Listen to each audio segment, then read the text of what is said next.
Colossenses capítulo 1.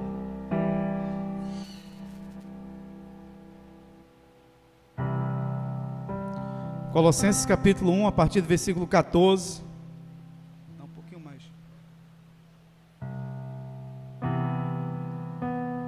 Glória a Deus. Colossenses capítulo 1, a partir do versículo 14.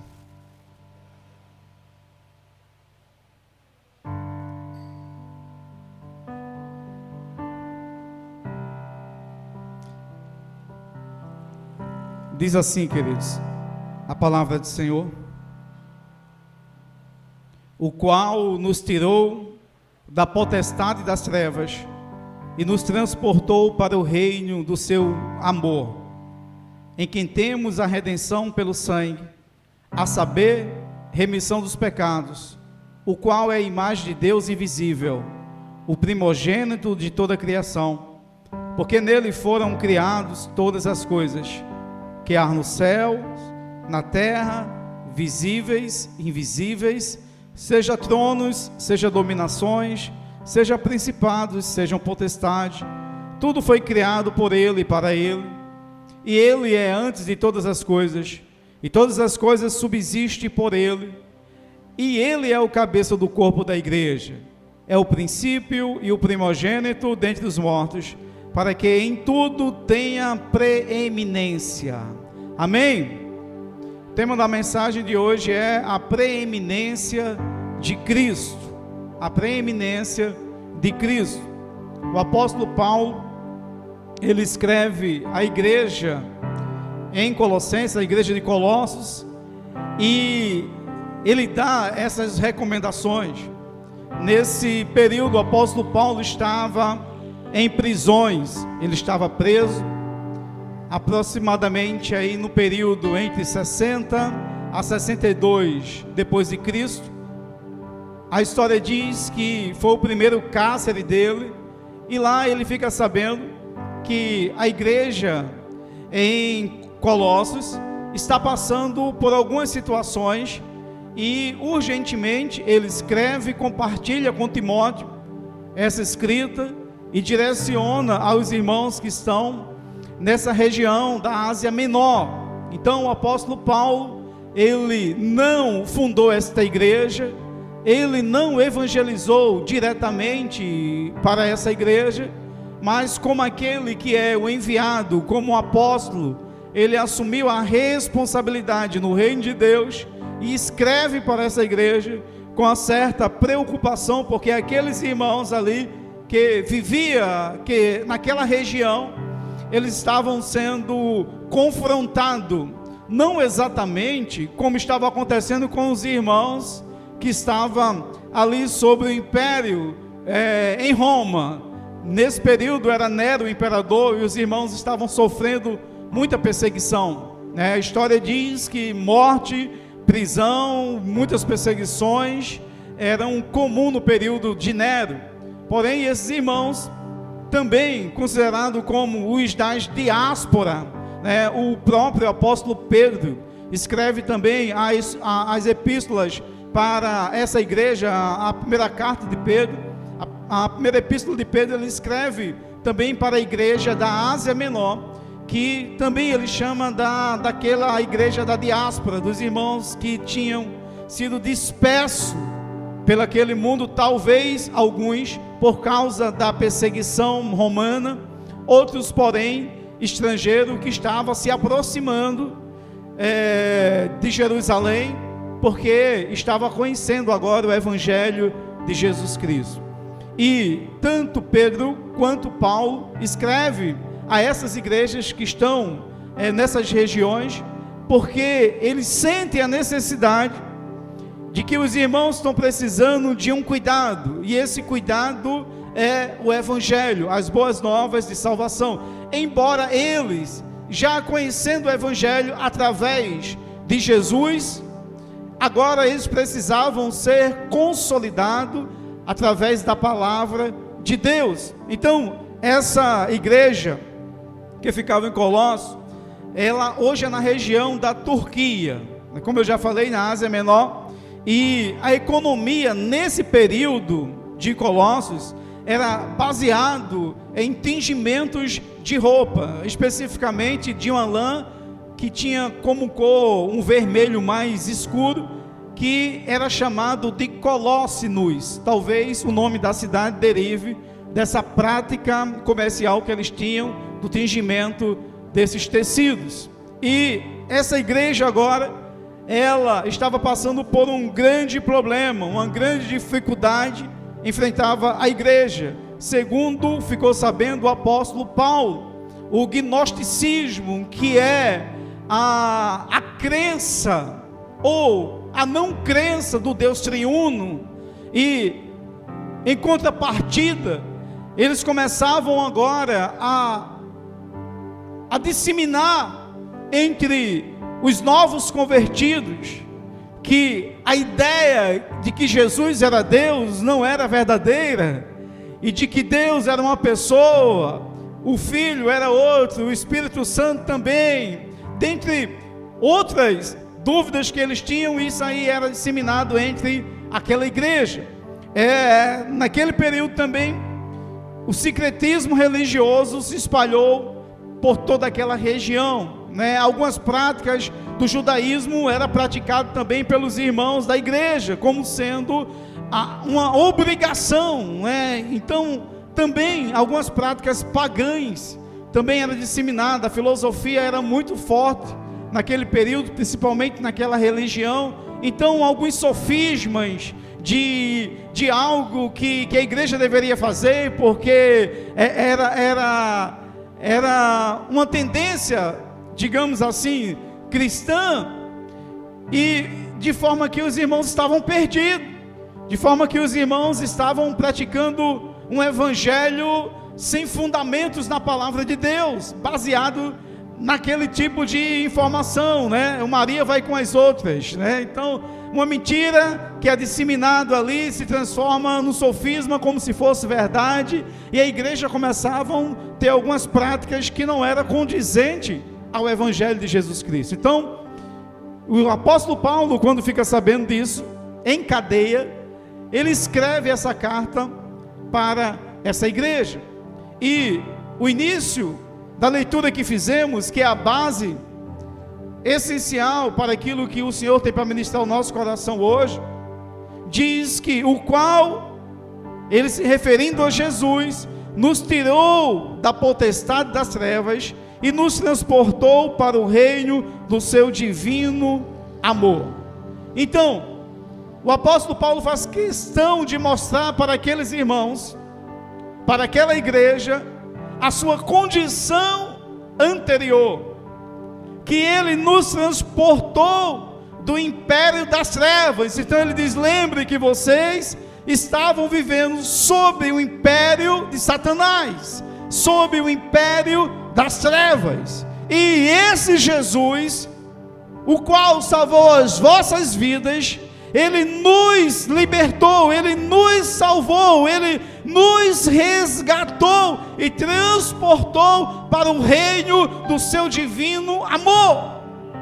Então ele traz esse entendimento para aqueles irmãos, quem ele era, e o jugo que eles estavam vivendo antes de conhecer Jesus, antes de falar da supremacia de Jesus, da excelência de Jesus, da preeminência de Jesus. Ele traz uma lembrança: lembre onde vocês estavam, lembrem quem vocês eram, lembre o jugo que vocês carregavam, a opressão que o diabo colocava sobre a vida de vocês, mas aquele a quem vocês entregaram a vida, Jesus Cristo, ele já tirou vocês desse lugar, porque esses irmãos estavam passando, irmãos, agora por um novo jugo, que era justamente do peso das falsas religiões, como eu já falei, que era disseminado sofisma entre eles.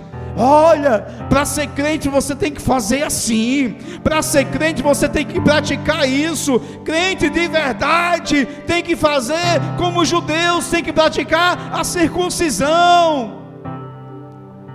Aquele povo, eles eram doutrinados, era costume dele, fazia parte da cultura deles, cultuar aos imperadores, e eles tinham como deuses para ele.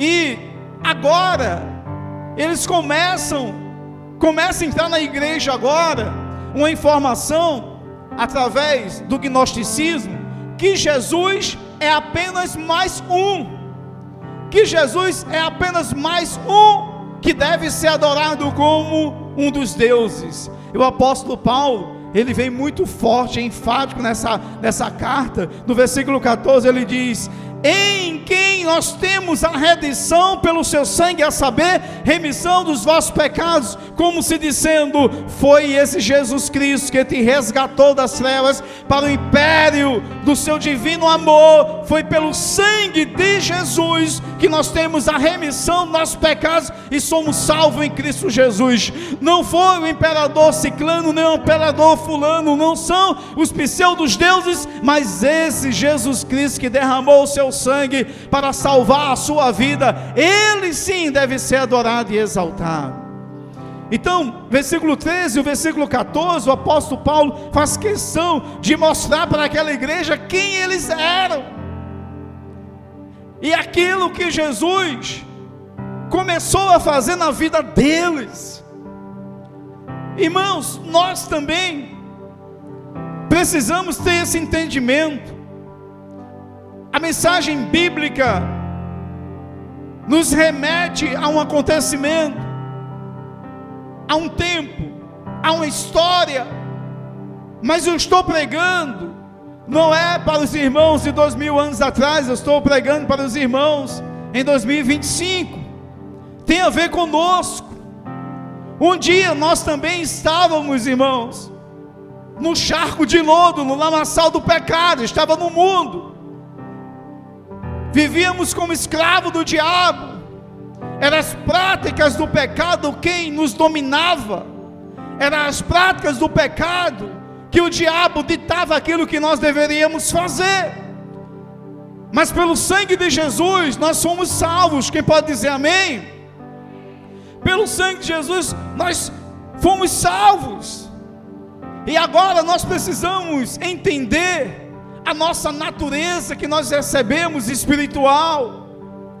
Queridos, como diz o texto em Romanos capítulo 6 e o versículo 23, porque o salário do pecado é a morte, mas, porém, contudo, todavia, o dom gratuito de Deus é a vida eterna.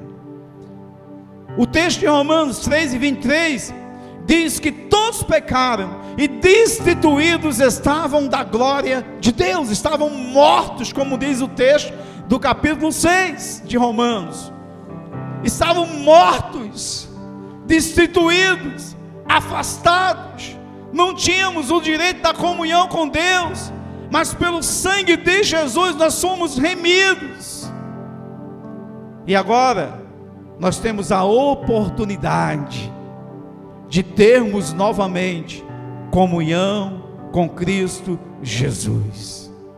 Amém, queridos? Agora nós podemos ter comunhão em Cristo Jesus, porque o sangue de Jesus nos purificou. Ah, pastor, quer dizer que agora nós não pecamos mais? Quer dizer que agora nós somos totalmente limpinhos? O sangue de Jesus nos purificou, e todo dia nós temos que desfrutar do benefício do sangue de Jesus, que é o perdão do nosso pecado, e a única forma é reconhecimento, depois arrependimento, e depois abandono da velha prática. Não há remissão de pecados sem arrependimento. A Bíblia diz que as misericórdias do Senhor são as causas de não sermos consumidos. Mas também um texto de Jeremias diz que aquele que se arrepende e deixa, alcança a misericórdia. Quem alcança a misericórdia do Senhor, irmãos? Aquele que se arrepende e deixa as práticas. Por isso que a palavra de Deus diz lá em Lamentações, que as misericórdias do Senhor são as causas de não sermos consumidos, e ela se renova a cada amanhã.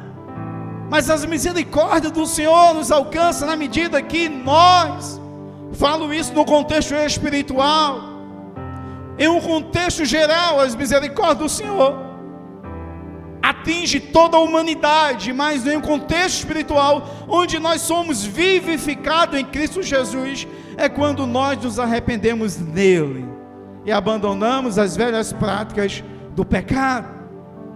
Então o apóstolo Paulo está dizendo para aqueles irmãos: foi Jesus Cristo que morreu naquela cruz, derramou o seu sangue para perdoar os vossos pecados. Não foi o imperador ciclano nem fulano, não foi um pseudo Deus que a Grécia está dizendo que agora é aquele que tem domínio sobre a chuva, que tem domínio sobre o sol, que tem domínio sobre os astros. Não, foi Jesus Cristo, aquele que nos transportou do império das trevas para o reino do seu divino amor, o qual nós temos remissão dos nossos pecados.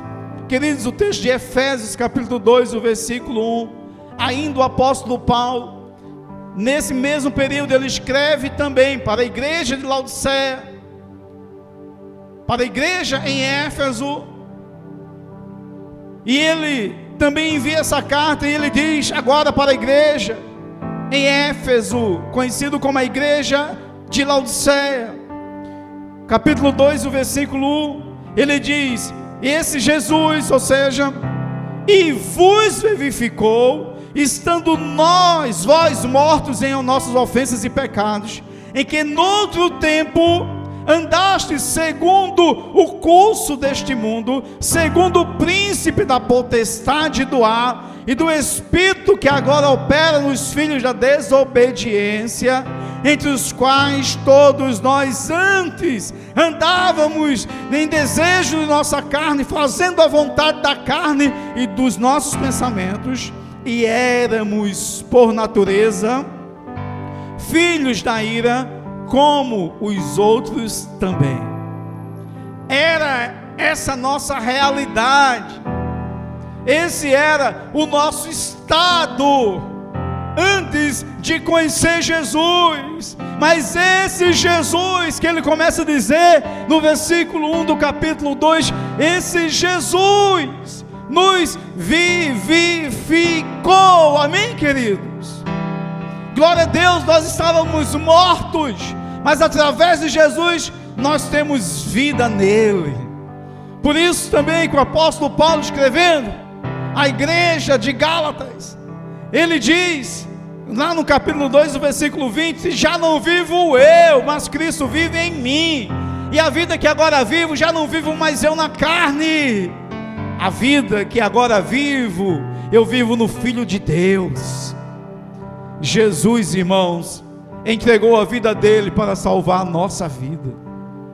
Hoje nós temos vida em Cristo Jesus, não por mérito nosso, mas por graça. Não porque nós fizemos nada por merecer, mas por misericórdia. A graça soberana de Jesus nos alcançou e nos vivificou quando estávamos mortos espiritualmente. Ei, tudo começou com ele. Parece que nós estamos vivendo uma realidade parecida com a igreja em Colossos. São tantas influências externas,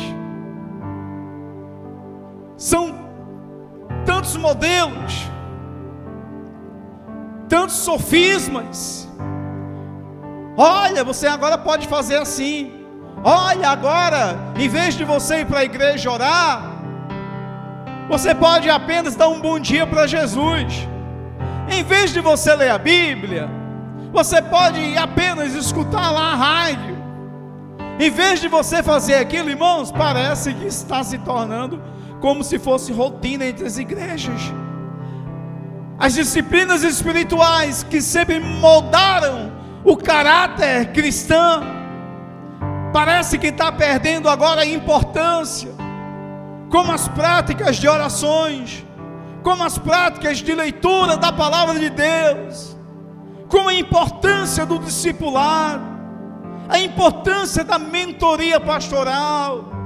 Parece que algumas disciplinas espirituais, como por exemplo o jejum, está perdendo a sua importância para a igreja. Parece que já não é mais importante nós praticarmos o verdadeiro evangelho. Irmãos, foi por Jesus, por meio de Jesus, que nós fomos salvos, e nada mudou com ele. Ele continua o mesmo. Ele é o ontem, hoje e eternamente. Ele é o alfa e o ômega. No evangelho de João, João começa a apresentar para Jesus, ele ainda no céu, no início era o verbo, e o verbo era Deus, e o verbo estava com Deus.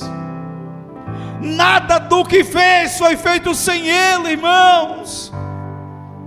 E o verbo que estava antes do início, antes de tudo ser feito, se fez carne e habitou entre nós. Jesus não mudou. Antes da fundação do mundo, ele continua o mesmo. Então, a nossa crença e a nossa entrega pelo evangelho de Jesus tem que continuar sendo o mesmo. E ele começa a exortar essa igreja, voltando lá para o texto de Colossenses, agora aqui a partir do versículo 15, ele diz: o qual Jesus é a imagem de Deus invisível, o primogênito de toda a criação. O versículo 16: porque nele foram criadas todas as coisas que há no céu, que há na terra, visíveis e invisíveis, seja tronos, dominações, seja principados, seja potestade, tudo foi criado por ele e por meio dele, querido. Ei, nada mudou. O que tem mudado é a forma dos crentes pensarem. As mentes estão se tornando fechada, cauterizada por mentiras, por sofismas, por práticas religiosas que não condiz à verdade do evangelho. Por isso que o apóstolo Paulo, também escrevendo à igreja em Roma, ele diz: não vos conformeis com este mundo,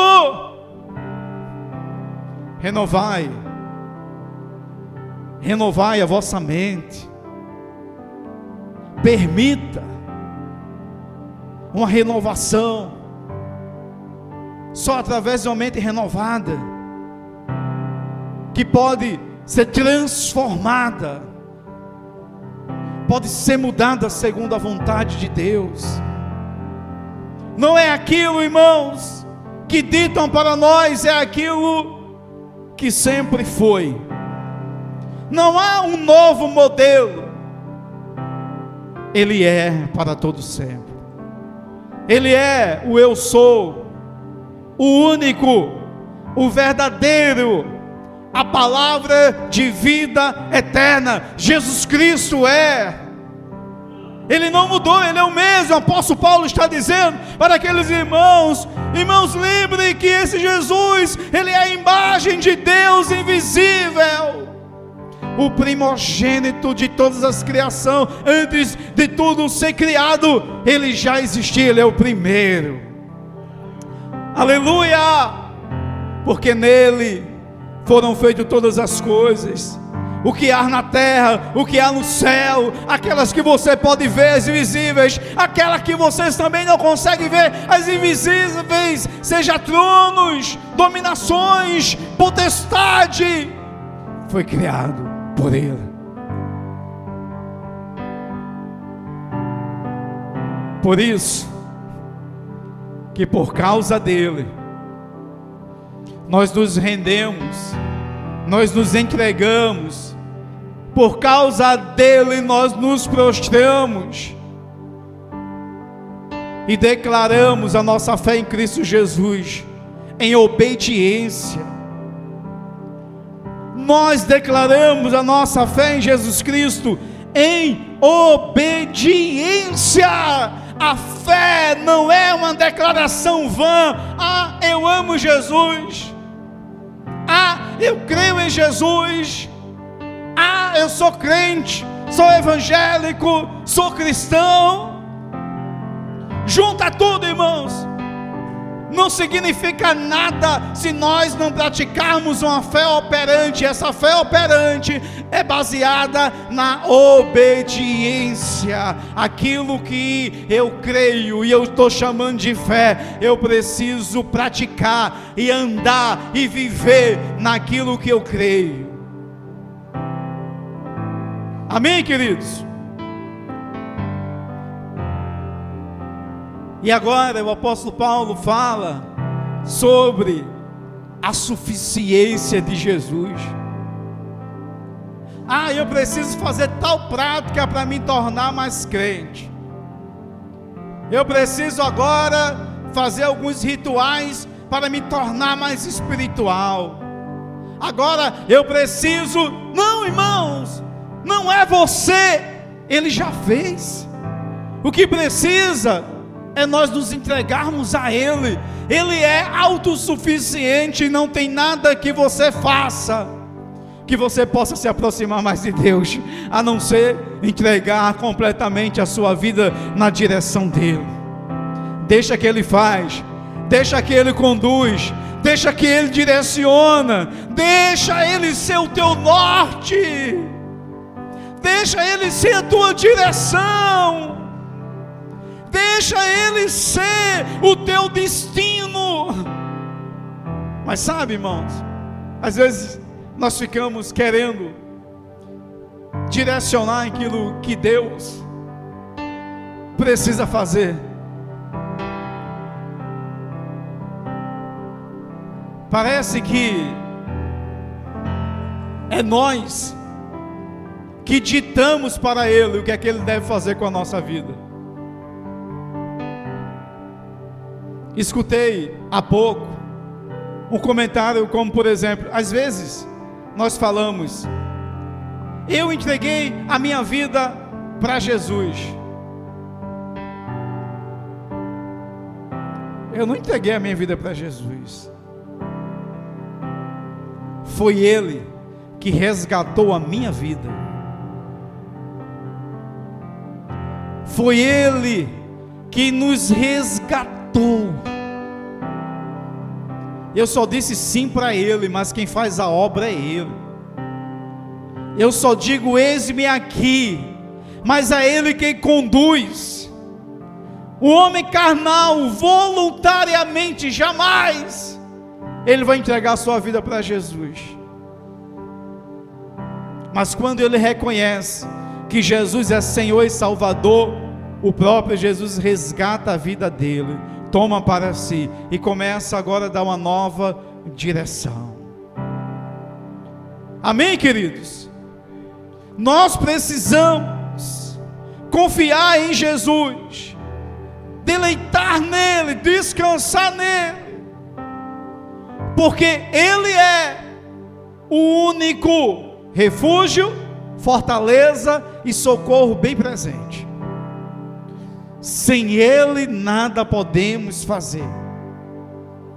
Ele é a rocha pela qual nós edificamos a nossa casa espiritual. Ele é a nossa fortaleza. Ele é aquele que despedaça o arco do valente, do forte. Olha, irmãos, o que diz aqui esse texto de Mateus capítulo 12 e o versículo 28.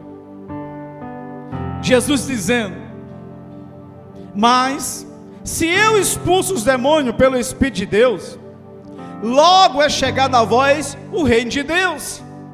Ou como pode alguém entrar na casa de um homem valente e furtar seus bens, se primeiro não amarrar o valente, saqueando então a sua casa? Irmãos, Jesus está falando aqui para um povo que está acusando ele de estar endemoniado.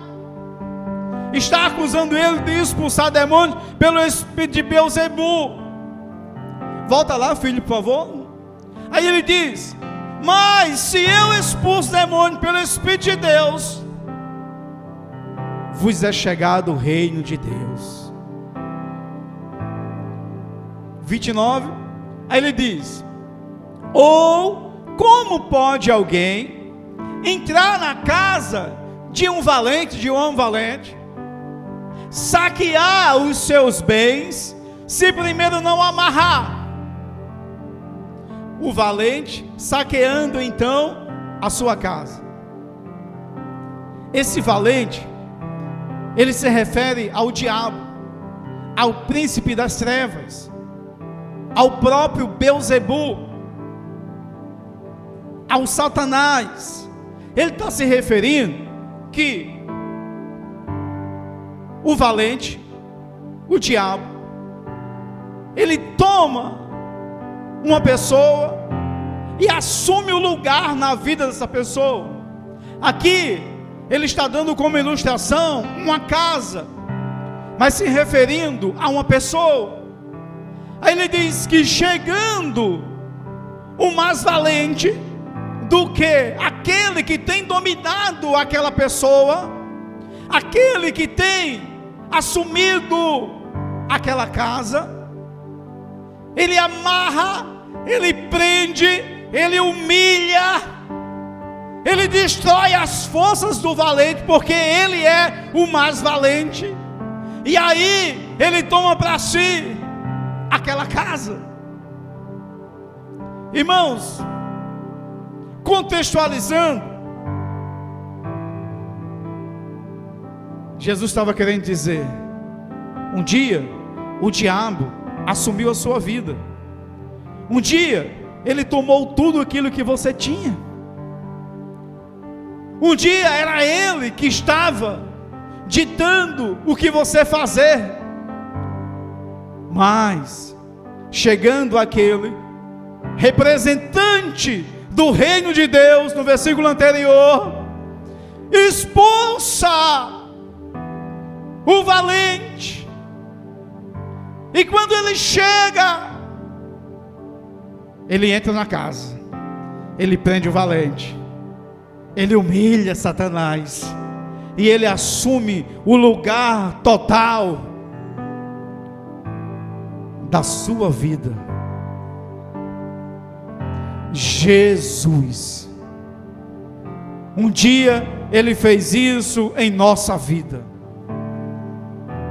Nós não tínhamos uma direção, nós não tínhamos um rumo, nós estávamos perdidos, a nossa vida estava bagunçada, a nossa vida estava parecendo que tinha passado por cima uma carreta atropelada, nada estava dando certo,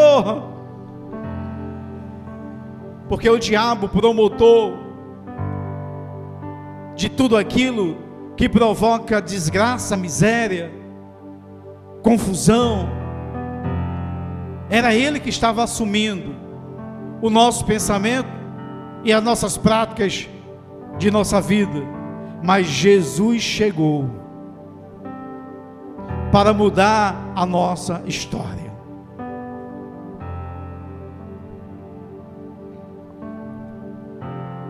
Se Jesus chegou, se ele expulsou o valente e assumiu o lugar na nossa vida, não somos nós que temos que dizer para ele o que é que ele deve fazer. Ele já é autossuficiente. Ele tem o melhor para você, ele tem o melhor para a tua vida, ele sabe a melhor direção. Mas pastor, mas eu já decidi a minha vida por Jesus, eu já me rendi, já estou indo para a igreja, já estou lendo a Bíblia, mas ainda quer ter controle sobre ela. Deixa Jesus assumir o controle total da sua vida, ele já é autossuficiente. Só pergunta para ele: qual a direção, Senhor? Qual é o rumo da minha vida, Senhor? O que devo fazer? Então o apóstolo Paulo, Ele está dizendo para esses irmãos aqui, queridos, agora já não é mais os rituais, agora já não são mais as práticas pagãs, agora já não é culto aos ídolos, aos pseudos deuses. Agora, irmãos da igreja em Colossenses, é Jesus, é Jesus, é Jesus. Amém, queridos? Então ele diz, porque tudo foi criado por meio dele, para ele. Aí ele diz, e ele é antes de todas as coisas, versículo 17, e todas as coisas subsistem por ele. Você está vivo por causa dele. Você está aqui por causa dele. Você foi curado por meio dele. Você foi liberto por ele. Você tem um trabalho porque ele abriu a porta. Ei, você, queridos, só não está hoje envolvido nas mesmas práticas do passado, porque ele te resgatou. Tudo subsiste por causa dele, inclusive a sua vida.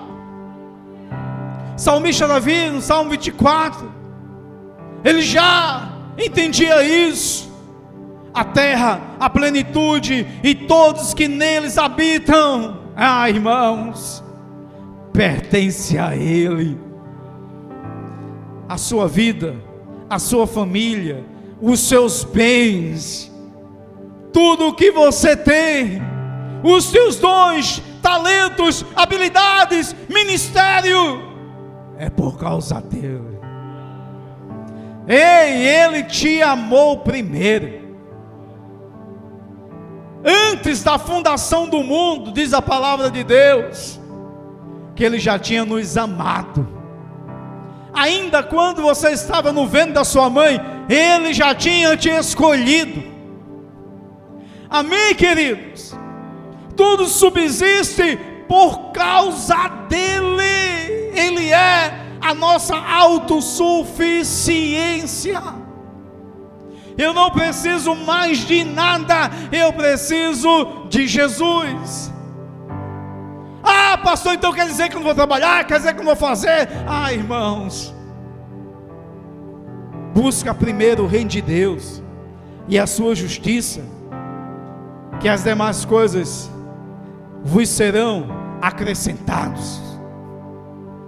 Quando você busca o reino de Deus, você começa a se posicionar. Você começa a dizer, rapaz, esse emprego que eu estava tendo hoje, não significa ainda nada daquele que Jesus tem para mim, tem preparado para mim. Então, você nunca vai estagnar se você decidir. Jesus assumiu o controle da sua vida. Pelo contrário, você vai continuar sempre avante, você vai continuar sempre avançando, você vai querer desejar sempre mais, porque você vai querer que o nome de Deus seja glorificado através da sua vida. Você vai querer que as pessoas olhem para você e digam, glória a Deus, esse menino, essa menina, esse homem, essa mulher, esse irmão, essa irmã, rapaz, antes de conhecer Jesus, vivia nessa vida assim, mas agora Deus mudou a vida deles. E quando chegar para você, você vai dizer, foi Ele que me direcionou, foi Ele que fez, foi Ele que me guiou, foi Ele que me instruiu. Amém, queridos? Então, quem deseja que Jesus assuma o total controle da sua vida, que Ele seja autossuficiente para você, irmãos, você sempre vai continuar avançando, alcançando altos lugares. O tema desse ano é Alto Monte. Você sempre vai estar subindo a montes mais altos, a lugares maiores, porque a vontade do Senhor, ela é boa, perfeita, agradável. Depois daquele diálogo entre Jesus e o jovem rico, Pedro chega para Jesus e fala, Senhor, e nós? O Senhor disse que ele tinha que largar tudo para seguir o Senhor, e nós já largamos tudo, e daí?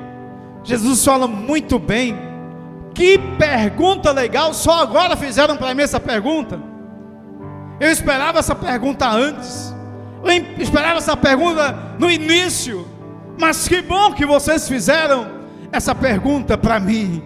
E nós, que já largamos tudo para te servir, que recompensa, o que é que nós iremos ganhar com isso? Jesus enfaticamente ele diz: primeiro, um lugar no céu. Irmãos, primeiro, um lugar no céu, galardão, recompensa celestial. Se não fosse o bastante, ele dizia aqui na terra 100 vezes mais. Ei, só o lugar no céu já nos basta, irmãos. Mas ele fez uma promessa, e aquele que fez a promessa é fiel para cumprir.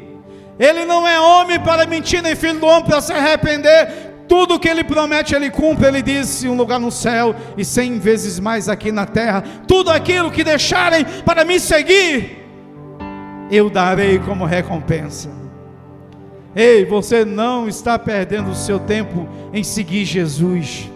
É mentira do diabo.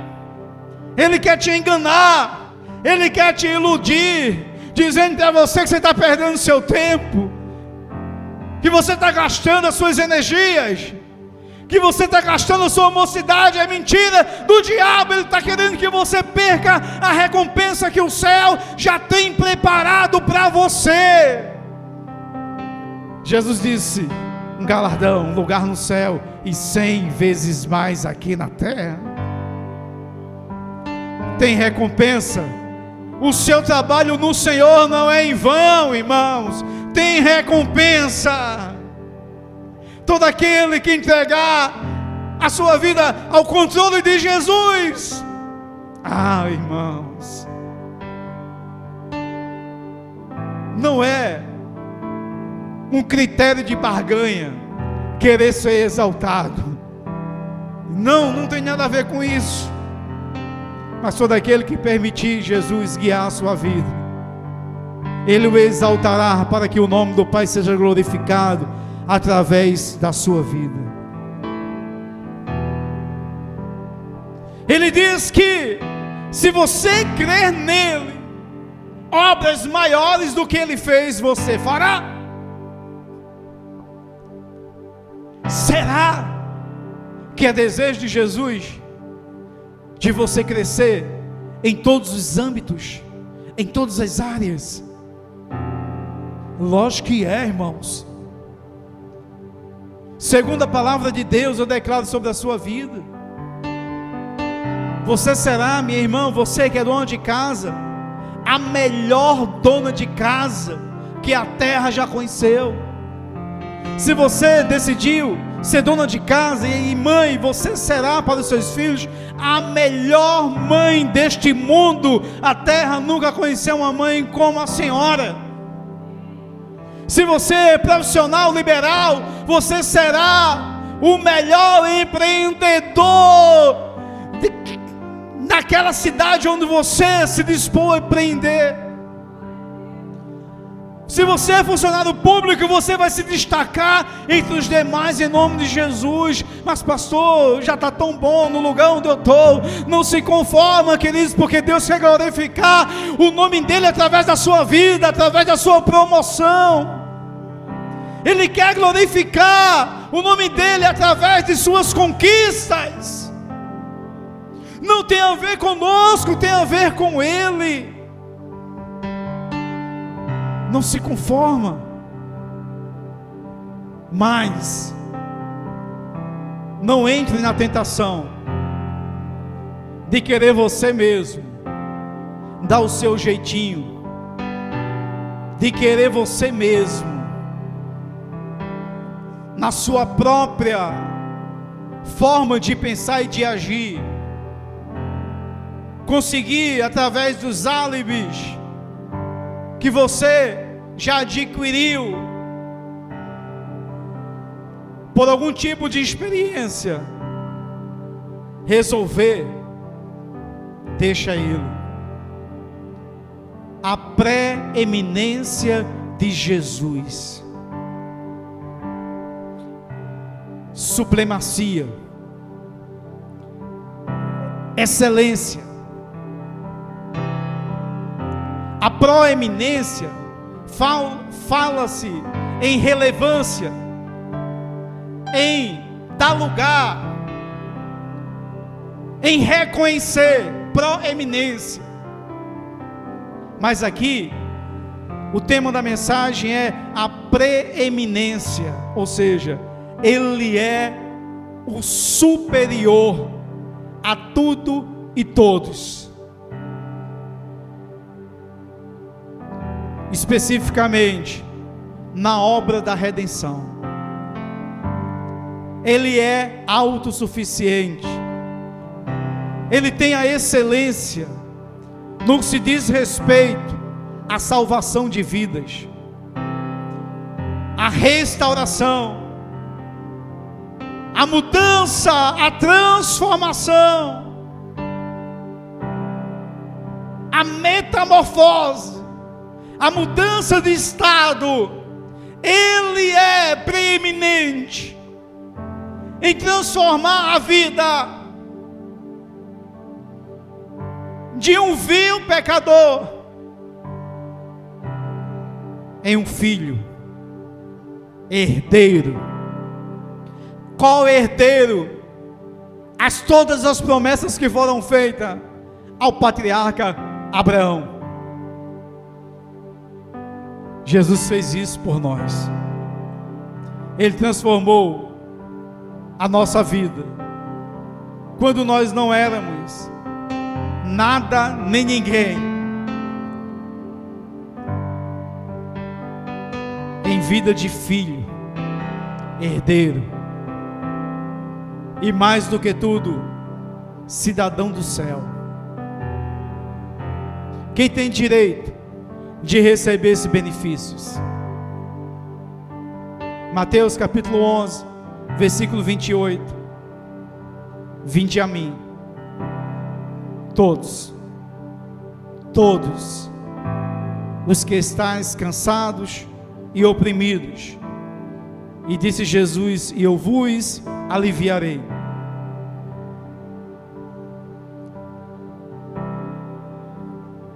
Eu vou ler mais uma vez.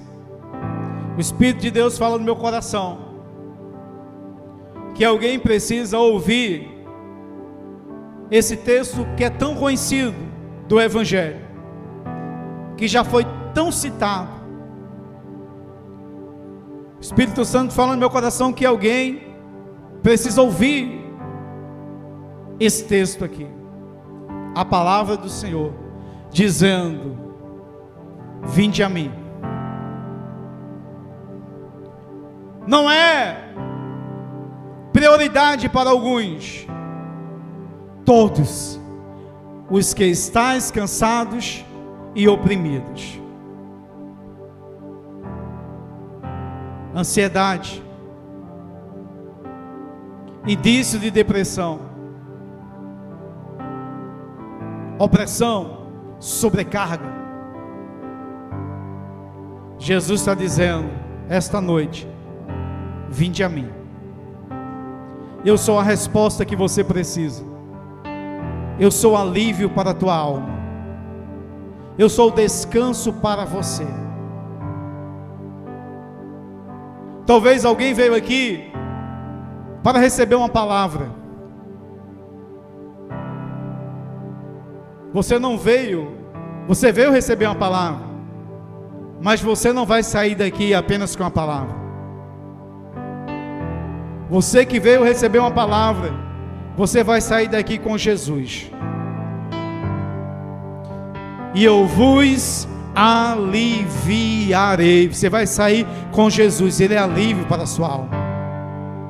Ele é descanso para você. Ele é cura para o teu corpo.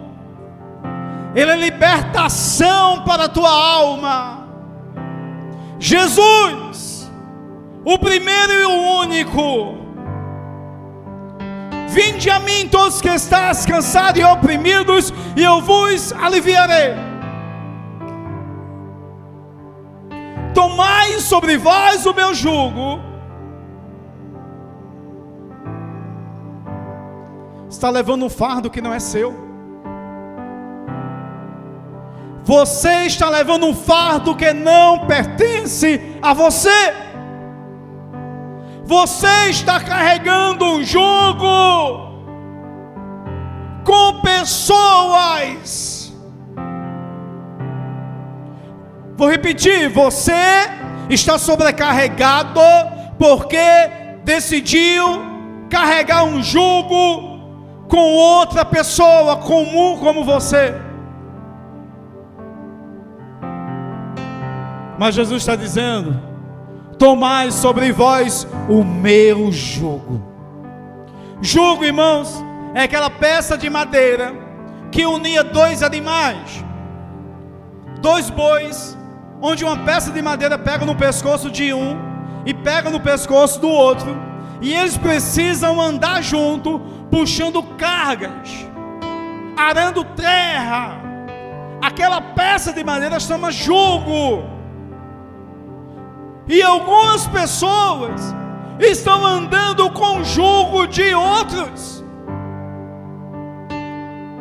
E Jesus está dizendo essa noite: toma sobre vós o meu jugo. Ele está dizendo: anda comigo. Eu sou autossuficiente para você. Eu tenho a supremacia. Eu sou preeminente na sua vida. E aprendei de mim, que eu sou manso e humilde de coração, e encontrarei o que, irmãos? Descanso para a vossa alma. Para de se aconselhar com pessoas que não têm vida com Jesus. Ele diz: aprendei de mim, eu sou manso e humilde de coração. Toda vez que você recebe o conselho de alguém, deixa de ser besta, deixa de ser bobo. Eu fazia assim, eu fazia aquilo outro. Aí, como bobo, você acaba caindo na casquinha de banana e vai atrás aí de conselhos para você. Irmão, Jesus está dizendo: eu sou o teu Deus, aprenda de mim, que eu sou manso e humilde de coração. E o resultado disso é descanso para a sua alma. Para que andar, queridos, angustiado, ansioso, sobrecarregado, depressivo? Já aprenda com Jesus. O resultado é alívio, descanso para a sua alma. Mas aí eu digo que eu sirvo a Jesus, mas não quero andar com Ele. Eu digo que eu sou crente, mas eu não aceito os conselhos dEle. Eu digo que faço parte de uma igreja, mas eu não ando com o dono da igreja, irmãos. Que contradição! É um equívoco para si próprio. É um auto-engano, autossabotagem de si mesmo. Ei, Jesus já operou a grande obra, nos libertou do império das trevas. Deixa Ele, irmãos, continuar, porque aquele que começou a boa obra em sua vida, diz o texto de Filipenses, Ele é fiel para completá-la. Ele não já começou? Deixa Ele completar a boa obra. Irmãos, pelo amor de Deus, Ele sabe como fazer. Ele é preeminente. Ele tem um domínio. Para finalizar a mensagem, versículo 18 de Colossenses capítulo 1, diz assim: Ele é a cabeça do corpo, da igreja, é o princípio, o primogênito dentre os mortos, para que em tudo tenha preeminência.